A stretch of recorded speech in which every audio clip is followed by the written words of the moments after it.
In life, we often think we have endless time to show love and gratitude, but what happens when the clock suddenly stops? Elias was a kind man, but a busy one. He worked long hours, chasing a future he hoped would be beautiful. He lived with his grandmother, Elara, whose hands were always busy knitting and whose spirit was always full of quiet joy. Every day, before he left, Elias would see her sitting by the window. He loved her, of course, but he was always in a hurry. Later, he'd tell himself, "I will tell her how much I appreciate her giving heart later." One Christmas, Elias gave Elara a beautiful, clear glass jar. "Grandma," he said, "this is your joy jar. Every time someone does something good for you, or you feel truly happy, write it down on a small piece of paper, fold it, and put it in the jar. We will open it next year." Elara's eyes sparkled. "What a wonderful idea, my boy. A jar of gratitude." The next few months flew by. Elias was busy. He missed calls. He put off family dinners. He saw the jar on the mantelpiece, and it seemed to be filling. Each time he saw it, a small voice whispered, "Go slow. Talk to her. Help her fill it." But the louder voice of work always won. He convinced himself that her simple faith in him was enough. He didn't need to slow down to prove his love. One evening, Elara showed him a tiny, folded note.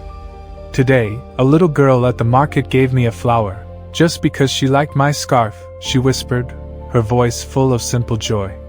Elias smiled, but his mind was already on tomorrow's meeting. He missed the chance to sit down and share her moment of pure giving. He saw her put the note into the jar. It was nearly full. Then came the sudden, cold moment of the climax. One Tuesday morning, Elias's phone rang.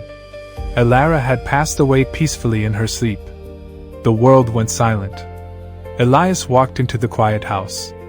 Everything was as it was, except for one thing. His heart felt suddenly, terribly empty. He went straight to the mantelpiece. He picked up the beautiful glass jar, the joy jar. It was heavy, yes, almost full. His hands were shaking as he poured the notes out onto the table. There were hundreds of tiny, precious memories. He started reading. "The smell of rain today. Elias smiled at me this morning.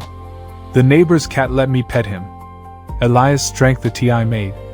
My heart is full of gratitude for a quiet afternoon." Every note was a simple, beautiful moment of faith and simple joy.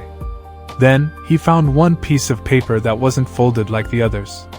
It was a small, smooth card with Elara's familiar, shaky handwriting. It was a note to him. "My dearest Elias," the note began. "The jar is full of good things. But my greatest wish was to read them with you. My biggest joy was not what went in the jar, but the time we could have spent reading the notes together. Don't wait for a full jar to share your heart. Start giving your time today. Love, Grandma." The notes were a testament to her beautiful, simple life, but the card was a sharp, painful lesson for his. He had given her a jar to fill, but he never gave her his time to empty it with him. He realized that gratitude is not just an idea, it is an action taken now. The jar of joy was truly full, but Elias's heart was permanently etched with the bitter truth. He had waited too long. This is the power of a life lived in the present. Don't wait for a perfect time or a full jar to show your love and gratitude. The time you put off is the time you lose forever. Let this moment be your change. If this story touched your heart, share it with someone who needs to hear it today.